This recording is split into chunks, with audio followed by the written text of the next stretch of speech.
September 11th, 2001, 4 planes, 3,000 lives lost.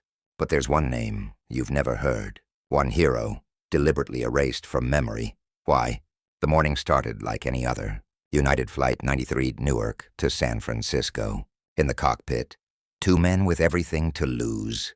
Captain Jason Dahl, and beside him, First Officer LeRoy Homer Jr., 36 years old.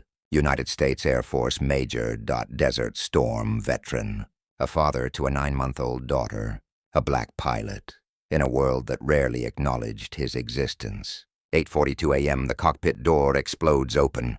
His voice cuts through the chaos. Mayday! Mayday! Get out of here! The flight recorder captured everything. The struggle, the resistance, the refusal to surrender. LeRoy Homer and Jason Dahl. They were the first to fight back. Not the passengers. Not the heroes in the back of the plane. Them. The first line of defense between terror and the United States Capitol. For over 20 years, most Americans believed passengers alone saved that plane. They built memorials, made movies, told stories, but LeRoy Homer's name barely mentioned. A black pilot, a decorated veteran, a hero who died at 30,000 feet.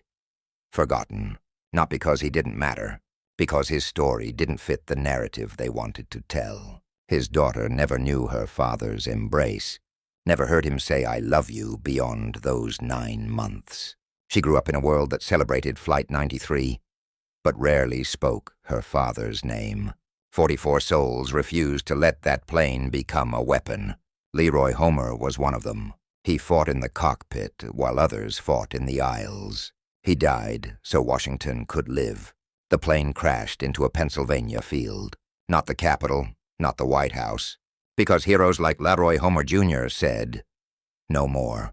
His name should be carved into stone. His face should be in every documentary. His story should be taught in every classroom. But for 23 years, silence. Say his name. LeRoy Homer Jr., United States Air Force Major. First Officer, United Flight 93. American hero. If you've never heard it before, now you have. And now you'll never forget.